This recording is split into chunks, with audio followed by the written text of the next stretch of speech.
Viewers welcome back in program जी। Doctor साहब हमेशा तरह अज भी आप अपने दर्शकों के जो फेसबुक मैसेज है वह पहला लवांगे, उस तो बाद अज का जो एंड वाला इशू, दैन अज का विचार। जी डॉक्टर साहब।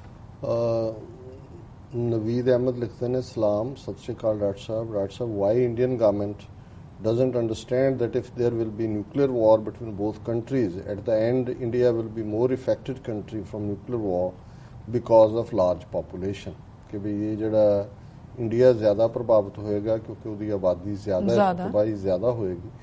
देखो जिन्हां दे नाल तुहाडा ते साडा वाह है, ये महाभारत दे विरसे दे मालक ने, और महाभारत इन्हां दा अपना ही लिखिया होया पुराण है जी। और उहदे च आंदा है कि एक स्टेज ते ईवन जदों टर्म्स ऑफ एग्रीमेंट कृष्ण ने कौरवां नूं कहा भी चलो तुसीं उन्हां दा इलाका वापस नहीं करना, बनवास उन्हां दा पूरा हो गया, 5 भरा ने, चलो इन्हां नूं 5 पिंड दे दिओ, एक पिंड दे दिओ, अपना रोटी पानी खाई जाणगे। तो उन्हें कहा जी तूं 5 पिंड कहंदा है, असीं तां इन्हां नूं सूई दे नक्के जिन्नी थां भी नहीं देनी जी। हुण ज़ाहिर है कि वो भरा सीगे, सगे जिहड़े ने कज़न सी। हुण जे ਇਹ ਉਹ ਵਿਰਸਾ ਇਹਨਾਂ ਦਾ ਜਿਹਨੂੰ ਬੜੇ ਮਾਣ ਨਾਲੇ ਸੁਣਾਉਂਦੇ ਨੇ, ਪ੍ਰਾਚੀਨ ਭਾਰਤ, ਫਿਰ ਮਹਾਭਾਰਤ 'ਚ ਕੀ ਹੋਇਆ, ਕਿਹਨੇ ਕਿਵੇਂ ਧੋਖਾ ਕੀਤਾ, ਕਿਵੇਂ ਭਰਾ ਨੇ ਭਰਾ ਨੂੰ ਮਾਰਿਆ, ਔਰ ਫਿਰ ਜਿਹੜਾ ਜਿੱਤਿਆ ਕਿ ਮਲਬਾ ਸੀ, ਉਹ ਫਿਰ ਜਿਹੜੇ 5 ਸੀ ਉਹ ਵੀ ਰਾਜ ਕਰਨ ਜੋਗੇ ਨਹੀਂ ਰਹੇ, ਤੁਰ ਗਏ, ਤੇ ਜਿਹੜੇ ਉਹਨਾਂ ਦੀ ਕੁਲ ਸੀ ਜਿਹੜੇ ਆ ਕ੍ਰਿਸ਼ਨ ਦੀ ਯਾਦਵਾਂ ਦੀ ਕੁਲ, ਉਹ ਵੀ ਜਿਹੜੀ ਹੈ ਸ਼ਰਾਬ ਪੀ ਕੇ ਲੜ ਲੁੜ ਕੇ ਜਿਹੜਾ ਉਹ ਸਾਰਾ ਉੱਥੇ ਸੁਆਹ ਖੇ ਬਣਾ ਦਿੱਤਾ ਸਾਰੇ ਦਾ। ਤੇ ਜਿਹਦੇ ਤੇ ਫਖਰ ਕਰਦੇ ਨੇ ਉਹਨੂੰ ਜਿਹੜਾ ਮਹਾਭਾਰਤ ਕਹਿੰਦੇ ਨੇ। ਤੇ ਜੇ ਮਹਾਭਾਰਤ ਦਾ ਮਤਲਬ ਇਹ ਸੀ ਤਾਂ ਭਾਰਤ ਤਾਂ ਜੇ ਛੋਟਾ ਹੈ, ਉਹ ਮਹਾਭਾਰਤ 'ਚ ਵੀ ਇਹਨਾਂ ਨੇ ਤਬਾਹੀ ਕਰਵਾਈ।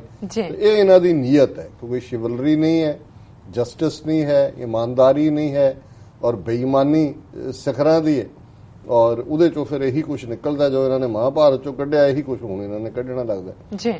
ਵੀਰ ਕਸ਼ਮੀਰ ਵਿਲਕ ਲਿਖਦੇ ਨੇ ਡਾਕਟਰ ਸਾਹਿਬ ਤੁਹਾਨੂੰ ਤੇ ਸਾਰੀ ਟੀਮ ਨੂੰ ਵਾਹਿਗੁਰੂ ਜੀ ਕਾ ਖਾਲਸਾ ਵਾਹਿਗੁਰੂ ਜੀ ਕੀ ਫਤਿਹ। ਖਾਲਿਸਤਾਨ ਜ਼ਿੰਦਾਬਾਦ ਜ਼ਿੰਦਾਬਾਦ ਜ਼ਿੰਦਾਬਾਦ ਜ਼ਿੰਦਾਬਾਦ ਜ਼ਿੰਦਾਬਾਦ। Jeeta Sandha TV 84 good job. Khalistan ਜ਼ਿੰਦਾਬਾਦ। ਸ਼ੁਕਰੀਆ ਜੀ। ਧਰਮਿੰਦਰ ਸਿੰਘ ਗੁੱਡ ਮਾਰਨਿੰਗ ਜੀ, ਗੁੱਡ ਮਾਰਨਿੰਗ। ਗਨ ਸਿੰਘ ਖਾਲਿਸਤਾਨੀ ਖਾਲਿਸਤਾਨ ਜ਼ਿੰਦਾਬਾਦ। Davinder Singh very nice. ਜੁਝਾਰ ਵਿਰਕ ਸਤਿ ਸ਼੍ਰੀ ਅਕਾਲ। ਰਵਿੰਦਰ ਸਿੰਘ ਬਿਸਲਾ ਸਤਿ ਸ਼੍ਰੀ ਅਕਾਲ ਡਾਕਟਰ ਸਾਹਿਬ, you are great, great is only God's name जी। बाकी असी सारे गुनाहगार हैं। वीर नवाज चौधरी हुण पूरा 5 वार खालिस्तान जिंदाबाद जिंदाबाद जिंदाबाद जिंदाबाद जिंदाबाद इंशाअल्लाह जी। ये अल्टीमेटली जिंदाबाद ताकत रब कोल ही है सारा अल्टीमेटली। आजाद जट लिखते ने वाहिगुरू जी का खालसा वाहिगुरू जी की फतेह। सब फलदे फुलदे रहो, खुश रहो। बहुत शुक्रिया आजाद जी, तुसी भी रब तुहानू बहुत खुशियां दे। रणजोत सिंह वाहिगुरू जी का खालसा वाहिगुरू जी की फतेह। To all staff of TV 84 हुण स्टाफ सारी टेक्निकल टीम नू भी वाहिगुरू जी दी आईडी तो है वाहिगुरू जी का खालसा वाहिगुरू जी की फतेह। डॉक्टर साहब जी, if Jewish have Zionism for Jewish nation building, what do Sikhs have in comparison? Waheguru ji का खालसा वाहिगुरू जी की फतेह। देखो पहली गल तो मैं समझदा भी खालिस्तान दी कायमी जिस बिना दे उत्ते इजराइल तो भी पहला पाकिस्तान होण चाहे उदा भी बेस यही सी, और जिहड़ा इजराइल दा बेस भी रिलीजियस परसीक्यूशन ते सी, और ज़ाहिर है भी सिखां तो वध के इस विचारधारा नूं होर कौन है जिन्हें 3 सदियां च किवें परसीक्यूशन भी सही, नेशन भी सी, और अज फिर परसीक्यूटेड है। सो मैं समझदा भी रादर जिन्हां बिना दे उत्ते पाकिस्तान होण चाहे, जिस दे उत्ते इजराइल होण चाहे, और उही रिलीजियस ग्राउंड परसीक्यूशन दी खालिस्तान दी है, प्लस साडी legacy as a 3rd power जिहड़ी असीं नैगोशिएशन सी फॉर ट्रांसफर ऑफ पावर उस सारे दे विच मैं जिहड़ा अज टॉपिक नहीं कोई चुनिया, लेकिन एक ईमेल जिहड़ी कि शायद कल या परसों के प्रोग्राम जिन्हां ने सवाल पूछा सी उन्होंने मैं कहा सी कि भी तुहाडा असीं जवाब करांगे। जो उन्होंने कहा है लाइफ एडवाइस दी आईडी तो है। सत श्री अकाल डॉक्टर साहब, why are Hindu Punjabis so jealous of us? No other people feel the same in India or abroad, in media, business or political parties, all walks of life, we see this. Please let us know why they do this to us, we don't hate them or anyone. Sat Sri Akal ji. ਇਹ ਸਵਾਲ ਬੜਾ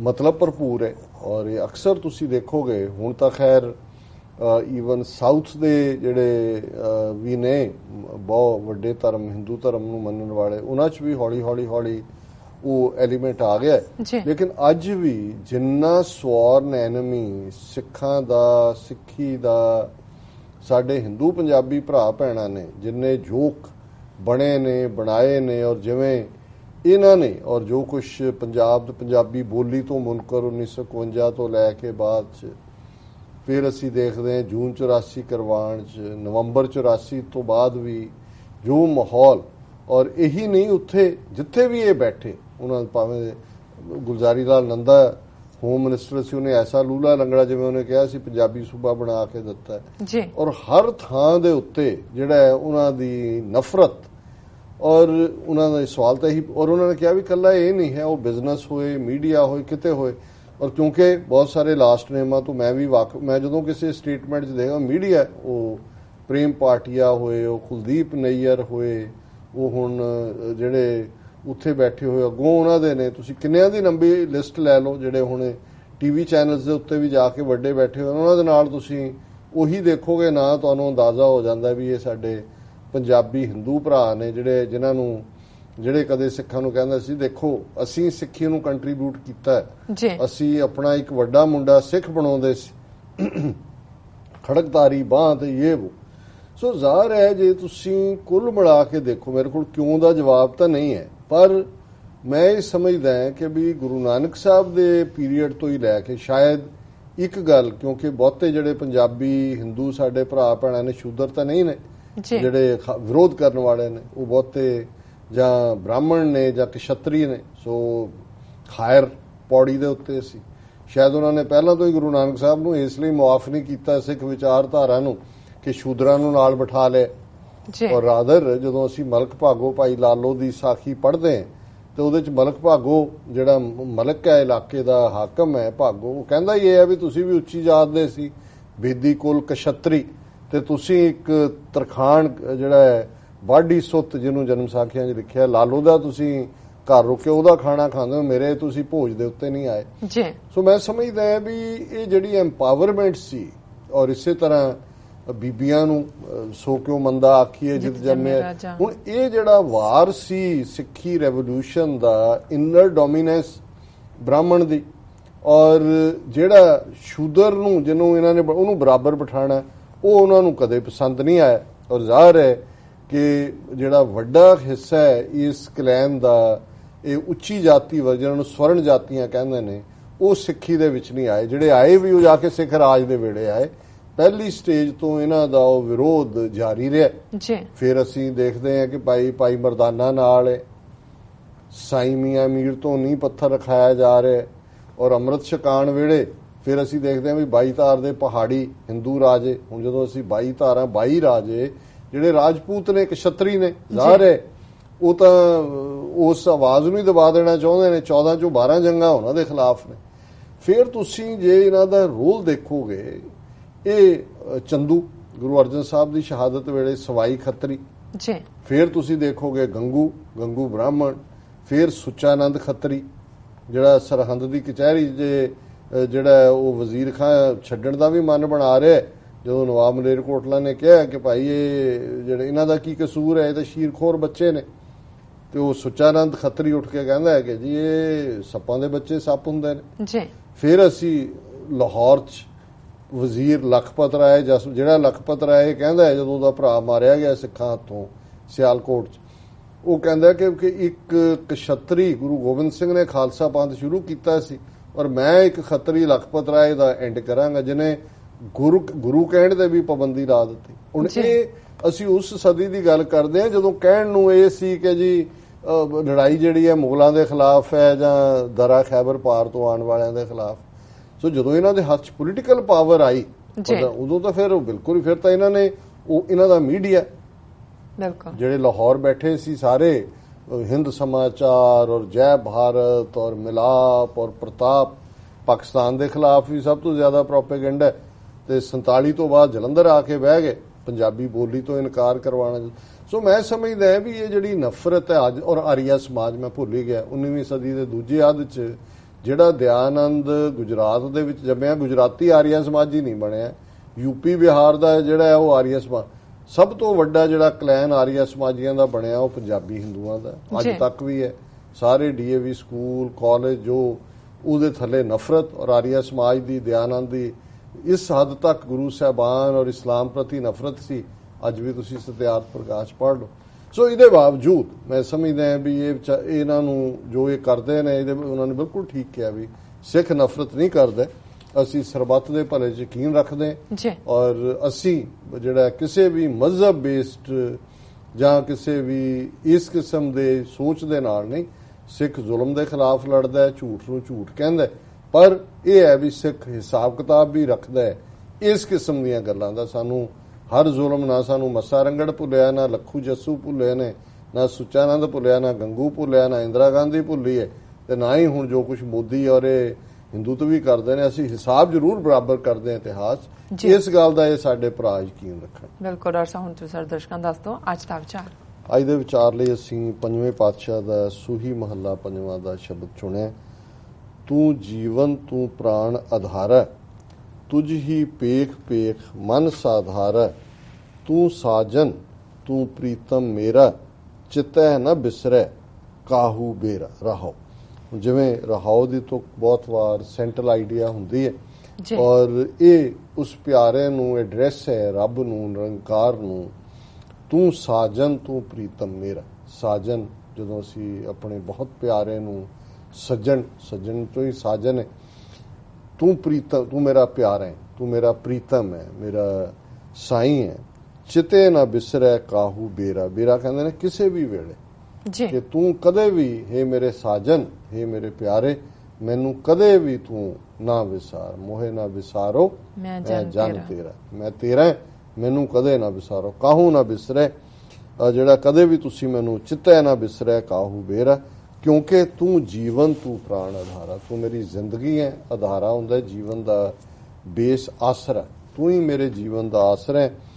ਤੁਝ ਹੀ ਪੇਖ ਪੇਖ ਮਨ ਸਾਧਾਰਾ, ਕਿ ਤੇਰੇ ਵੱਲ ਤੇਰਾ ਦੀਦਾਰ ਕਰਕੇ, ਤੇਰਾ ਨਾਮ ਜਪ ਕੇ, ਤੇਰੇ ਤੇ ਧਿਆਨ ਧਰ ਕੇ ਮੇਰਾ ਮਨ ਸਿੱਧੇ ਰਸਤੇ। ਬੈ ਖਰੀਦ ਹੋਂ ਦਾਸਰੋ ਤੇਰਾ, ਕਿ ਮੈਨੂੰ ਤਾਂ ਤੂੰ ਮੁੱਲ ਲਿਆ ਹੋਇਆ, ਮੁੱਲ ਖਰੀਦੀ ਲਾਲਾ ਗੋਲਾ, ਕਿ ਮੈਂ ਤੇਰਾ ਮੁੱਲ ਖਰੀਦਿਆ ਹੋਇਆ, ਬੈ ਖਰੀਦ ਹੈ, ਤੇਰਾ ਦਾਸ ਹੈ। ਤੂੰ ਭਾਰੋ ਠਾਕੁਰ ਗੁਣੀ ਗਹਿਰਾ। ਗੁਣੀ ਹੈ, ਗੁਣਾ ਦਾ ਮਾਲਕ, ਗਹਿਰਾ ਵੱਡੇ ਜਿਗਰੇ ਵਾੜਾ, ਔਰ ਭਾਰੋ ਠਾਕੁਰ ਬਹੁਤ ਵੱਡਾ, ਜਿਹਦਾ ਬਹੁਤ ਭਾਰ ਹੈ, ਬਾਈ ਵੇਟ ਨਹੀਂ, ਬਹੁਤ ਉੱਚਾ ਭਾਰਾ ਸੀ, ਕਹਿੰਦਾ ਜੀ ਬਹੁਤ ਭਾਰੇ ਗੂੜੇ ਜੀ। ਹੁਣ ਨਿਰੰਕਾਰ ਤੂੰ ਠਾਕਰ, ਗੁਣਾ ਦਾ ਖਜ਼ਾਨਾ, ਔਰ ਤੂੰ ਵੱਡੇ ਜਿਗਰੇ ਵਾਲਾ ਹੈ, ਤੂੰ ਸਭ ਨੂੰ ਮਾਫ ਕਰਨ ਵਾਲਾ ਹੈ ਉਹਨਾਂ ਦੇ ਗੁਨਾਹ। ਕੋਟ ਦਾਸ ਜਾਂ ਕੈ ਦਰਬਾਰੇ, ਨਿਮਕ ਵਸੈ ਤਿਨਹੁ ਨਾਲੇ, ਕਿ ਉਸ ਨਿਰੰਕਾਰ ਦੇ ਦਰਬਾਰ ਚ, ਦਰ ਦੇ ਉੱਤੇ ਕਰੋੜਾਂ ਦਾਸ ਨੇ, ਮੈਂ ਵੀ ਉਹਨਾਂ ਚੋਂ ਇੱਕ ਹੈ। ਔਰ ਨਿਮਕ ਹੁੰਦਾ ਅੱਖ ਦੇ ਝਮਕਣ ਦਾ ਸਮਾਂ, ਕਿ ਅੱਖ ਦੇ ਝਮਕਣ ਸਮੇਂ ਵੇੜੇ ਵੀ ਮੈਂ ਉਸ ਪਿਆਰੇ ਨਾਲੋਂ ਬਿਲਕੁਲ ਨਾ ਕਦੇ ਵਿਛੋੜਾ ਹੋਵੇ, ਮੈਂ ਉਸ ਦੇ ਨਾਲ ਹੀ ਵਸੈ ਤਿਹੁ ਨਾਲੇ, ਕਿ ਮੈਂ ਤਿਨਹੁ ਨਾਲੇ, ਮੈਂ ਉਸ ਦੇ ਨਾਲ ਹੀ ਵਸਾਂ, ਕਿਉਂਕਿ ਕਰੋੜਾਂ ਦਾਸ ਜਿਹੜੇ ਨੇ ਉਹਦੇ ਦਰਬਾਰ 'ਚ ਉਸ ਦੇ ਨਾਲ ਹੀ, ਉਸ ਦੀ ਯਾਦ ਦੇ ਵਿੱਚ ਹੀ ਉਹ ਜਿਉਂਦੇ ਨੇ। ਹਉ ਕਿਛ ਨਾਹੀ ਸਭ ਕਿਛ ਤੇਰਾ, ਓਤ ਪੋਤ ਨਾਨਕ ਸੰਗ ਬਸੇਰਾ। ਮੇਰਾ ਹੋਰ ਕੁਝ ਵੀ ਨਹੀਂ ਹੈ, ਜੋ ਕੁਝ ਵੀ ਹੈ ਉਹ ਤੇਰਾ। ਤੇ ਓਤ ਹੁੰਦਾ ਉਣਿਆ ਹੋਇਆ, ਤੇ ਪੋਤ ਹੁੰਦਾ ਪਰੋਤਾ ਹੋਇਆ। ਅਸੀਂ ਕਹਿੰਦੇ ਕਿ ਉਹ ਓਤ ਪੋਤ ਹੈ, ਕਿ ਮੈਂ ਉਹਦੇ ਵਿੱਚ ਹੀ ਹਾਂ, ਮੈਂ ਉਹਦੇ 'ਚ ਉਣਿਆ ਹੋਇਆ, ਮੈਂ ਉਹਦੇ 'ਚ ਹੀ ਪਰੋਤਾ ਹੋਇਆ, ਉਸ ਤੋਂ ਮੈਂ ਅੱਡ ਨਹੀਂ ਹੈ। ਹਉ ਕਿਛ ਨਾਹੀ ਸਭ ਕਿਛ ਤੇਰਾ, ਮੈਂ ਕੁਛ ਨਹੀਂ ਹੈ, ਸਭ ਕੁਝ ਤੇਰਾ ਹੀ ਹੈ। ਓਤ ਪੋਤ ਨਾਨਕ ਸੰਗ ਬਸੇਰਾ। ਪੰਜਵੇਂ ਪਾਤਸ਼ਾਹ ਫਰਮਾਉਂਦੇ ਨੇ ਕਿ ਉਸ ਨਿਰੰਕਾਰ ਦੇ ਨਾਲ ਹੀ ਮੈਂ ਓਤ ਪੋਤ, ਤੇ ਉਸ ਦੇ ਚਰਨਾਂ ਦੇ ਵਿੱਚ ਹੀ ਮੇਰਾ ਬਸੇਰਾ ਹੈ। ਜੀ ਡਾਕਟਰ ਸਾਹਿਬ, ਤੁਹਾਡਾ ਬਹੁਤ ਬਹੁਤ ਸ਼ੁਕਰੀਆ। ਤੁਸੀਂ ਅੱਜ ਦੇ ਅਹਿਮ ਇਸ਼ੂ ਤੇ ਅੱਜ ਦਾ ਵਿਚਾਰ ਸਾਡੇ ਦਰਸ਼ਕਾਂ ਨਾਲ ਸਾਂਝਾ ਕੀਤਾ। ਇਸ ਨੇ ਆਪਣੇ ਵਿਊਅਰਸ ਕੋਲ ਨੇ ਇਜਾਜ਼ਤ। ਵਿਊਅਰਸ, ਤੁਹਾਡਾ ਬਹੁਤ ਬਹੁਤ ਸ਼ੁਕਰੀਆ। ਤੁਸੀਂ ਆਪਣੇ ਕੀਮਤੀ ਸਮੇਂ ਵਿੱਚੋਂ ਸਮਾਂ ਕੱਢ ਕੇ ਸਾਨੂੰ ਆਪਣੀ ਰਾਏ ਤੇ ਸੁਝਾਅ ਭੇਜੇ ਨੇ। ਤਾਂ ਇਸ ਤਰ੍ਹਾਂ ਭੇਜਦੇ ਰਹਿਣਾ ਸਾਡੇ ਇਸ ਪਤੇ ਤੇ SOS@tv84.tv ਤੇ। ਅਸੀਂ ਆਪਣਾ ਪ੍ਰੋਗਰਾਮ ਲੈ ਕੇ ਫਿਰ ਦੁਬਾਰਾ ਤੁਹਾਡੇ ਸਨਮੁਖ ਹੋਵਾਂਗੇ। ਤਦ ਤੱਕ ਲਈ ਮੈਨੂੰ ਤੇ ਆਪਣਾ ਸੁਣਾ ਗਿਆ ਦਿਓ। ਦੇਖਦੇ ਰਹੋ TV 84, ਬੁਲਾ ਦਿਓ ਫਤਿਹ। 9 ਤੋਂ 10 ਦੀ ਪੈਨਲ ਡਿਸਕਸ਼ਨ ਦੇਖਣੀ ਨਾ ਭੁੱਲਣਾ। ਹਾਂਜੀ, ਪਲੀਜ਼ ਟਿਊਨ ਇਨ ਰਹਿਣਾ। ਤੁਸੀਂ ਜਿਹੜਾ ਪ੍ਰੋਗਰਾਮ ਕਰਨਾ ਹੈਗਾ ਹੈ ਲਾਈਵ, ਤਾਂ ਤੁਸੀਂ ਇਹਨਾਂ ਜ਼ਰੂਰ ਦੇਖਣਾ। ਵਿਊਅਰਸ, ਵਾਹਿਗੁਰੂ ਜੀ ਕਾ ਖਾਲਸਾ, ਵਾਹਿਗੁਰੂ ਜੀ ਕੀ ਫਤਿਹ।